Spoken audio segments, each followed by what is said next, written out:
Hi, and welcome to today's daily reading for April 18th. And today's, some days are just like this, I stutter and stammer. But anyway, it starts with a quote from someone called Richard Solly. Journal keeping requires courage and sweaters. Courage because it's often hard and painful to see your life before you in black and white. Sweaters because we all need something to cozy up to.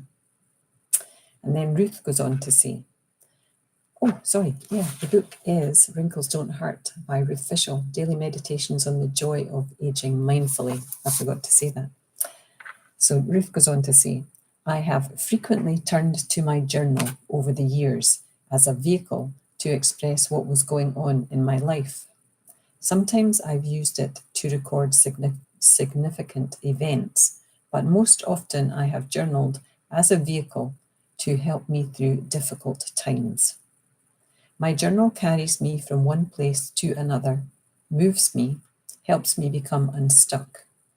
At various times, it has served as a bridge, allowing me to leave my pain behind so that I could move on. And it has been a safe container for my feelings. It gave me great comfort and was a wonderful release.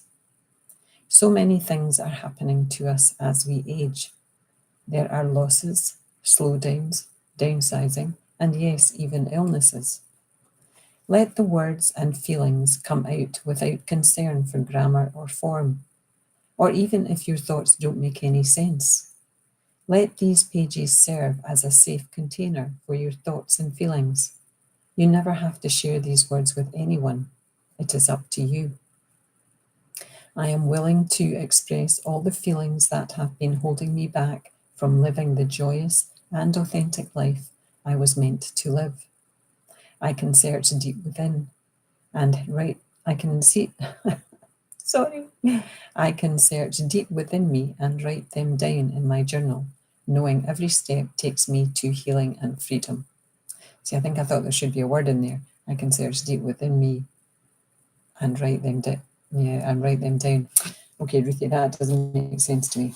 But anyway, I love this book. I've said that many times. Downsizing, illness, losses, slowdowns, they're all things that happen to us as we age. I mean, the illness part isn't unique to aging, but I think as we age, we become a little bit more susceptible to various illnesses. I don't know if that's the truth or not. It just seems to be the reality. But I'm hoping that my positivity will keep illness at bay as I age. So, journaling. Do you journal? I used to journal, and I did like journaling, and I did think it was helpful because you just got to throw things down on the page that were bothering you, troublesome, happy. You didn't have to share it with anybody. But I haven't journaled for a very long time. My journaling, I think I preferred to write poetry when I was struggling. That was kind of where my writing would go. It would go into poems. And that was helpful for me. And certainly looking back on my poetry, which I've put into a book, one of my books that are yet unpublished. The poetry, when I read it now, lets me see how far I've come. But it also reminds me that I can still have the same emotions that I had way back then, but they are much shorter lived. I can still have the same intensity of emotion, but it's far shorter lived. And I think that's what journaling gives us. It gives us a kind of map as to where we've been.